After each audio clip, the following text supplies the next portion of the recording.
Catullus 85. It's a Roman poet, Catullus, writing, Oiet amo, quare it faciam fortasse requis, nescius et fieri sentio et excrucio. I hate and I love. Why I do this? Perhaps you ask. I don't know, but I feel it happening and I'm tortured.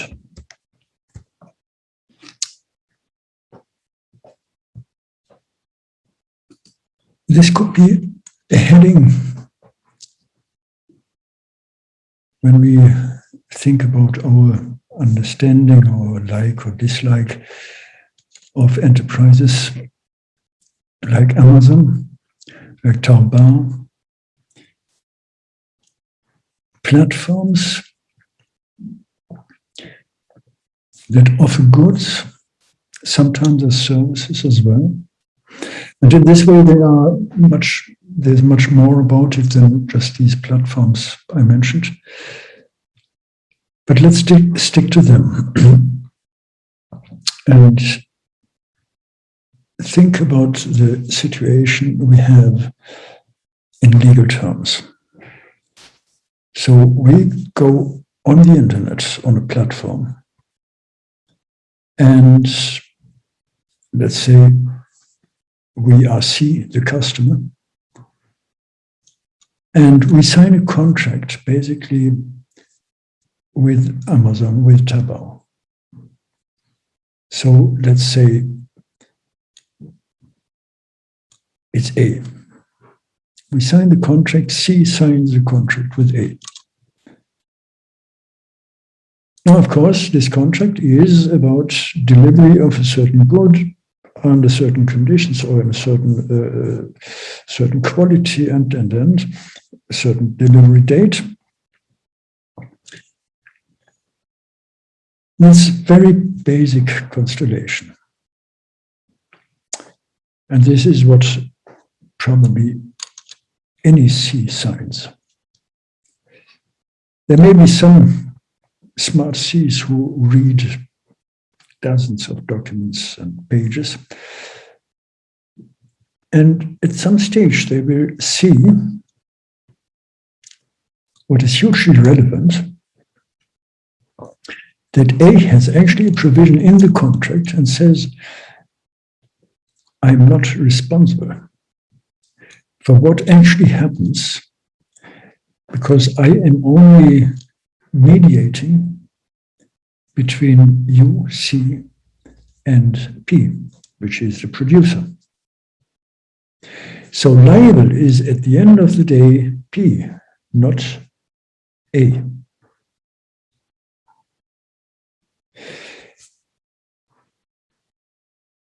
Now P says, that's right. But actually, there is a clause in the contract, if you go through the other 100 pages, that suggests that under certain conditions, it's actually not me who is responsible because there are long value chains, delivery chains, supply chains. And you cannot make me responsible if something happens down the road. In physics, it's known as the phenomenon of the wing of the butterfly. Somewhere, some butterfly is moving the wing. And this tiny move is causing a major storm at the other end of the world. Now, if you're good at quantum physics, you will easily figure out that this is true. If you're not good in quantum physics, you may still be good in quantum theory and say, yeah, it's likely. If you sign the contract and something goes wrong, will say something nasty like, bloody hell, if I would have known this, I wouldn't have contracted A. Now, in many cases, things are going okay, let's say this way. But the point I am making here is what is actually the control we still have when it comes to such contracts, when we have to get involved into legal details that even we as trained scholars in law are or will have difficulties to figure out. Let alone the customer see,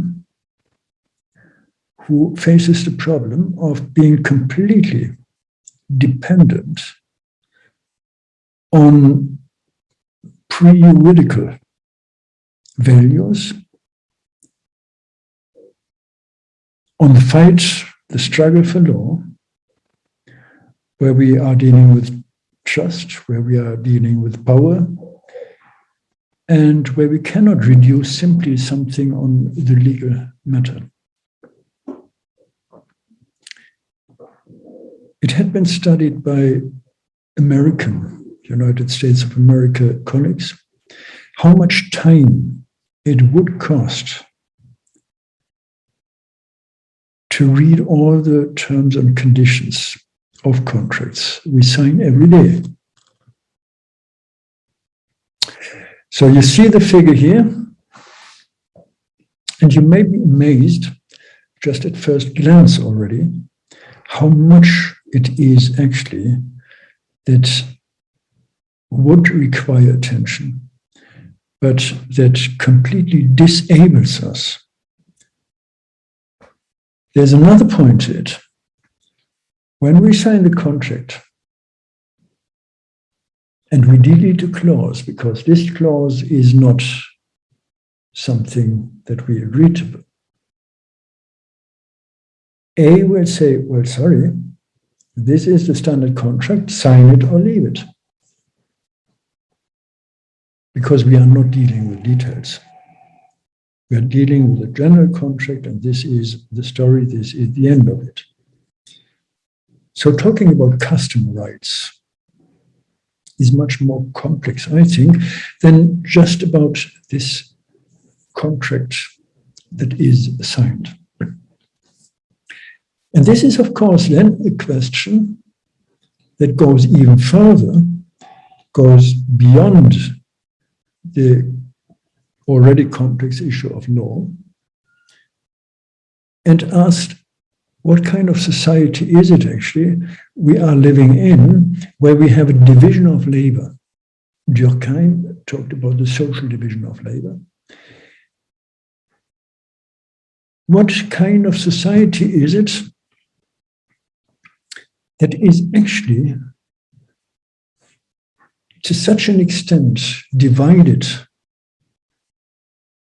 socially divided, that we all, at the end, feel perhaps a little butterfly, not being able to change anything, not being able to see, to foresee what is happening. And I say this now because still we have to live as a butterfly.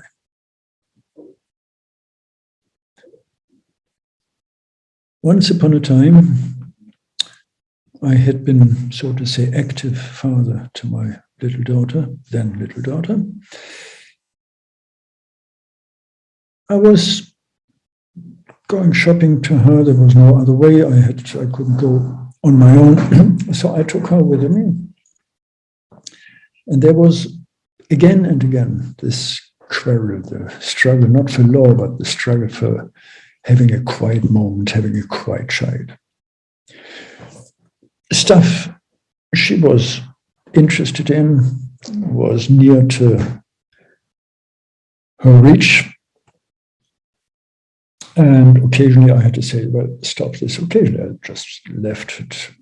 If the shopkeeper, shop owner is in this way tempting children to misbehave, it's not my problem. It's not the problem of my daughter or my child. It is the problem of the shopkeeper.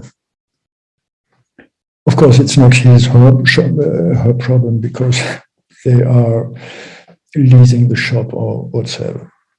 Anyway, and then you come to the point where it's getting serious in terms of payment, and you have to wait, you are queuing, and there are all these little sweets and lovely things, and the child says, well, Peter, Daddy, I want. And you say, no. And then you say, not today, let's wait for another time. And then the question comes again, I want. And then you say, well, being a responsible father, explaining everything, you say, well, I don't have money. And your little child says, but you have the magic hole in the wall, you just can take out the money. Final argument against this now. And at some stage you say, oh, gosh, I just buy it, you are quiet, I'm happy, and we can move on.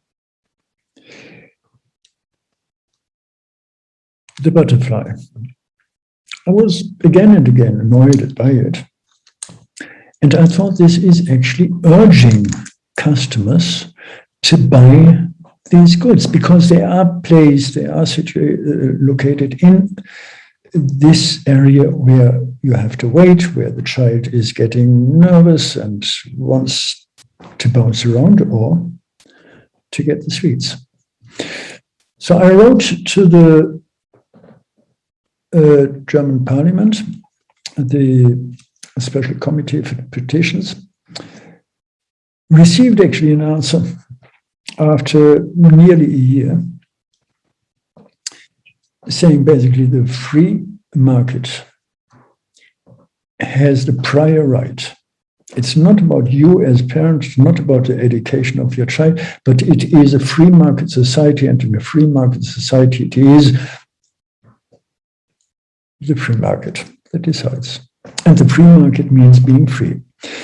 So I was pretty annoyed.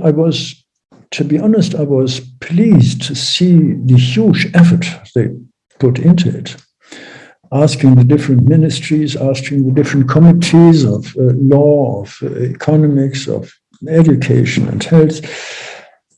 And still it was turned down. This put me off. And nevertheless, many years later, actually, there was a law prohibiting, or not prohibiting, but obliging shopkeepers of a supermarket to have at least one cash desk that is sweet-free. Sweet, isn't it? Sweet and smart. Try on, move on like a butterfly. You never know, perhaps something happens.